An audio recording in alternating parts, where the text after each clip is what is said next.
Aquarians, let's see कि आज 22 नवंबर 2023 का divine message, goddess guidance, universal message क्या है।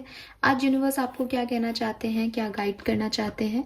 ये गाइडेंस आज के दिन यानी 22 नवंबर 2023 में जो सिचुएशन आपके लिए आएंगी उनको हैंडल करने से रिलेटेड हो सकता है, या ये जो गाइडेंस है ये आपके आने वाले टाइम के लिए हो सकता है कि आने वाले टाइम में क्या करना सही है, किस तरह से आपको चीज़ों को हैंडल करना चाहिए, कि उससे रिलेटेड भी हो सकता है। सो लेट्स सी एक्वेरियस की क्या मैसेजेस हमें मिलते हैं आप लोगों के लिए।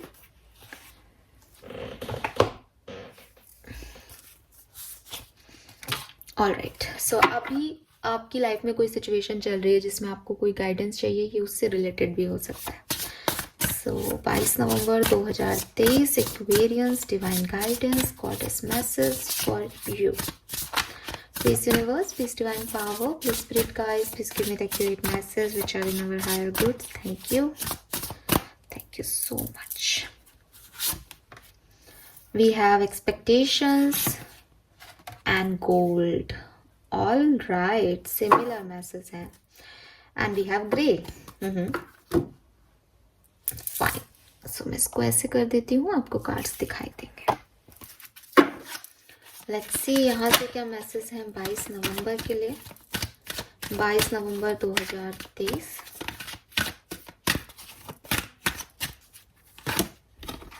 बिल्कुल फोकस्ड इंटेंशन, यही कार्ड आ रहा था पहले भी।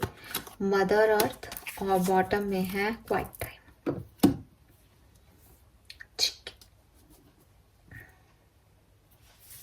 फाइन। सो आई होप कि आपको कार्ड्स दिखाई दे रहे होंगे। थोड़ा सा इधर कर देती हूँ।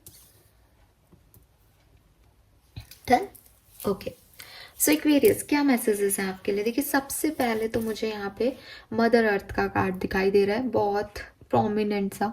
और वैसे भी मदर अर्थ है तो उनको पहले प्रायोरिटाइज करना ही चाहिए कार्ड में भी, तो वो अपने आप ही आगे आ रही हैं।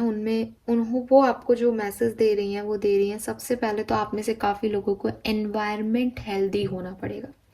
एनवायरनमेंट हेल्दी का क्या मतलब है कि मदर अर्थ जो है वो आपसे बदले में कुछ नहीं चाहती। एक गिवर फीमेल की तरह आपको जो है वो प्रोवाइड करती हैं, आपको ऑक्सीजन दे रही हैं, आपको प्रकृति के रूप में फ्रूट, सब्जी, है ना, आपको सब कुछ दे रही हैं जो आपकी नीड है यूनिवर्स में रहने के लिए, सरवाइव करने के लिए।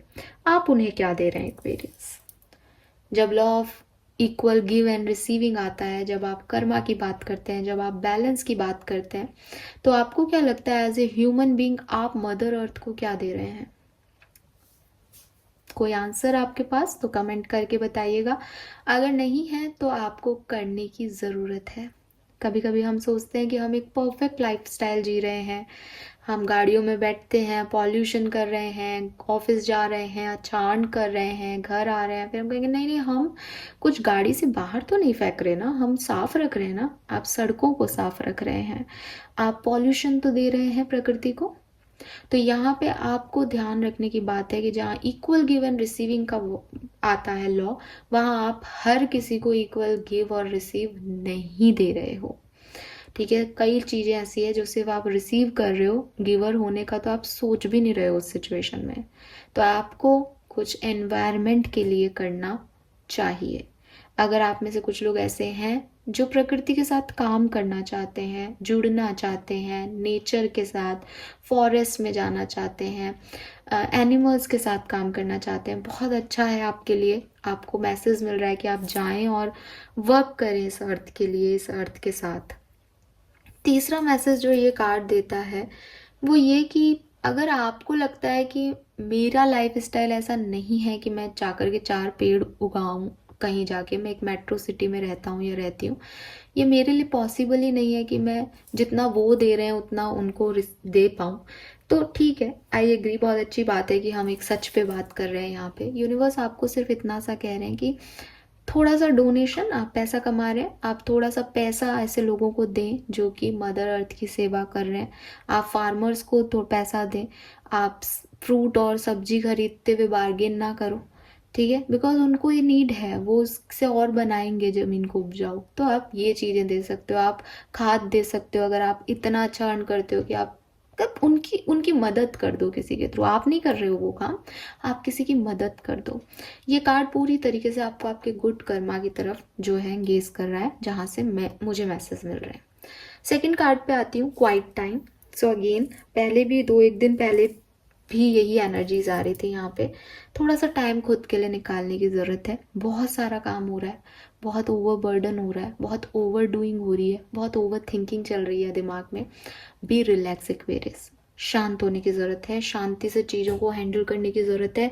ज़्यादा भागोगे, ज़्यादा जल्दबाजी करोगे, चीज़ें गलत कर दोगे, मुंह के बल गिर जाओगे। हो सकता है आप में से काफ़ी लोग कर भी चुके हैं ऑलरेडी, सब रायता फैला चुके हो। अभी भी वक्त है, संभल जाओ, क्योंकि ये कार्ड रिपीट हो रहा है, इसलिए मैं कह रही हूँ कि मतलब आप अपने उस पे आ गए हो, एकदम बाउंड्री लाइन पे। काफ़ी लोगों को बहुत क्लियरली मैसेज दिया जा रहा है कि रुको, ठहरो, अभी बहुत ओवर डू कर रहे हो, बहुत ओवर थिंक कर रहे हो, रिलैक्स। समय मांग रहा है, पेशेंस मांग रहा है आपसे यूनिवर्स। सो आपके लिए गाइडेंस यही है कि चुप रहो सिचुएशन में। अगर आपके सामने 22 नवंबर को ऐसी कोई सिचुएशन भी आती है जहाँ आपको लगता है मैं बोलूँ, मैं अपनी बात रखूँ, मैं अपने ओपिनियन रखूँ, this is not the right time. ये आज का दिन आपके लिए नहीं है। रिवॉल्यूशन का कार्ड कहीं नहीं आया है आज के आप प्रोटेस्ट करें, अपने ओपिनियन रखें, नहीं आया आज के दिन वो card.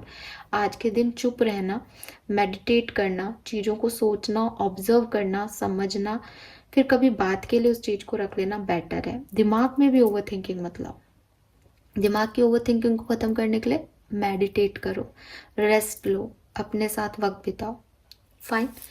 Then we have focused intention, जो कि नाम से क्लियर है कि क्योंकि आप ओवरडू कर रहे हो किसी चीज़ में, क्योंकि आप बहुत ओवर थिंक कर रहे हो किसी चीज़ में, क्योंकि दिमाग में बहुत सारी चीज़ें चल रही हैं, बहुत जल्दबाजी में हो, तो जो इंटेंशन आपका होना चाहिए, जैसे कहते हैं ना कि मछली की आँख पे तीर मारना है तो मछली की आँख पे ही फोकस रहना चाहिए। भीड़ क्या कह रही है, क्या शोर आ रहा है, मछली कैसी है कैसी नहीं है, धनुष कैसा है, तीर कैसा है, ये सब सोचने पे जाओगे तो मछली की आँख इधर उधर हो जाएगी। तो आपका इंटेंशन कहीं इस वजह से गायब हो रहा है। ठीक है, आप कहीं ना कहीं किसी गलत बात पे जा रहे हो, कहीं ना कहीं किसी गलत सोच की तरफ बढ़ रहे हो। रुक जाओ, मेडिटेट कर लो, और फिर से वही, मतलब आपका एम थोड़ी चेंज हो जाएगा, सिचुएशन चेंज होगी तो एम तो वही है ना आपका। तो अपने एम पे फोकस करो, अपने गोल पे फोकस करो, ये ज़रूरी है। Then we have grey. अगर कोई सिचुएशन ऐसी है एक्वेरियस जो एंड हो रही है या एंड हो चुकी है, उसकी तरफ वापस नहीं जाना है, एंडिंग को एक्सेप्टेंस देनी है।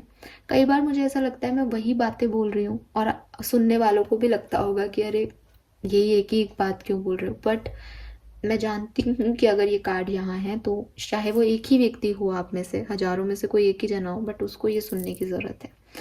आसानी से एंडिंग्स को एक्सेप्टेंस नहीं दी जा रही, और वो सबसे बड़ी गलती है, क्योंकि एंडिंग आप एक्सेप्ट करोगे तो भी हो गई है, नहीं करोगे तो भी हो गई है।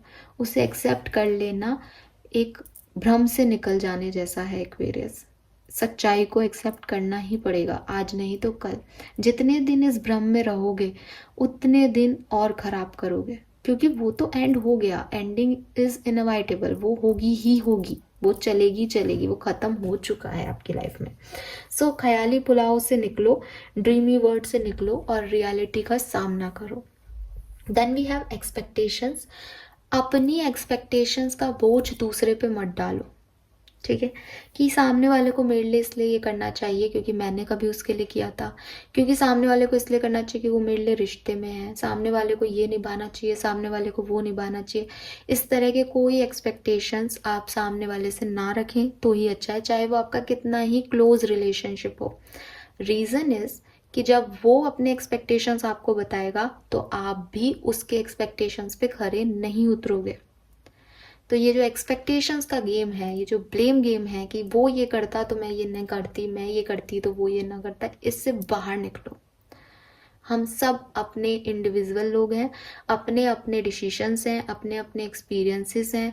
कभी कभी कोई बहुत भी करता है तो भी हम नहीं उसको अच्छा समझते, कभी कभी कोई कुछ नहीं करता तो भी हमारे लिए वो अच्छा होता है। जस्ट हमारे माइंड उस समय क्या मेंटल स्टेट है, सब कुछ उस पर डिपेंड करता है। सो ये एक्सपेक्टेशंस में रिश्तों को, चाहे वो आपके रिश्ते पर्सनल हो, चाहे प्रोफेशनल हो, चाहे ऐसे कोई न्यू हो कोई भी, मत बांधो। हर व्यक्ति को फ्रीडम दो, उसको जो अच्छा लगता है वो करे, और आपके अंदर इतनी काबिलियत होनी चाहिए कि वो जो कर रहा है अगर आप उसको एक्सेप्ट कर पा रहे हो, बहुत अच्छी चीज़ें नहीं कर पा रहे तो वहाँ से निकल जाओ। उसको ज़बरदस्ती फोर्सफुली ये ना कराया जाए कि भाई तू ये कर, इससे मैं खुश होऊंगा या होंगी, क्योंकि अगर आप ज़बरदस्ती करा रहे हो तो हो सकता है आज वो कर दे, हो सकता है कल वो कर दे, बट वो लंबा नहीं जाएगा। तो जिसकी जो सच्चाइयाँ हैं उसको उस सच्चाई के साथ रहने दो, और आप भी उसी सच्चाई के साथ रहो एक्वेरियस, तभी ग्रो करोगे। अदरवाइज उलझ जाओगे इस एक्सपेक्टेशंस के गेम में, क्योंकि ये कभी फुलफिल नहीं होगा। And lastly we have gold. साफ साफ ही कहा जा रहा है, you don't need someone else to fix you. आपकी लाइफ में अगर कोई एंडिंग हुई है और आपको लगता है कि कोई अब मेरे साथ ऐसे बिहेव करे तो मैं मान जाऊंगी, आपको इसकी ज़रूरत नहीं है। आपको ये एक्सपेक्टेशंस की ज़रूरत नहीं है कि कोई क्या करे तब आप अपनी लाइफ में कुछ करोगे। अगर आप फ्री हो गए हो, आपने उस व्यक्ति को माफ़ कर दिया है, आपने माफ़ कर दिया, ठीक है, उसमें उसका कोई एक्शन रिक्वायर्ड नहीं है। अगर आप उसको माफ़ नहीं कर पा रहे तो वो पैरों में भी गिर जाए तो भी माफ़ी नहीं मिलेगी, क्योंकि आप नहीं कर पा रहे।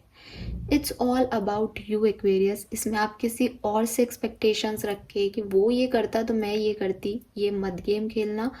यहाँ पे आपको किसी और की ज़रूरत नहीं है। खुद की चीज़ों को, खुद की प्रॉब्लम्स को, खुद के इश्यूज़ को फिक्स करने के लिए आपको सिर्फ अपने आप को डिसीजन देने हैं, सोच समझ के, अपना टाइम लेके, अपने इंटेंशन पे फोकस रख के, प्रॉपर मदर अर्थ की एनर्जी में, कि कभी कभी सिर्फ गिवर भी होना पड़ेगा, हमेशा रिसीव करो वो ज़रूरी भी नहीं है। ठीक है, लाइफ में 1 साल मैंने सिर्फ गिव दिया ही लोगों को, किसी ने मुझे कुछ नहीं दिया उसके बदले, इट्स ओके अगर आप इससे खुश हो तो। और अगर आपने लिया फिर भी आप खुश नहीं हो तो फिर क्या मतलब उस चीज़ का।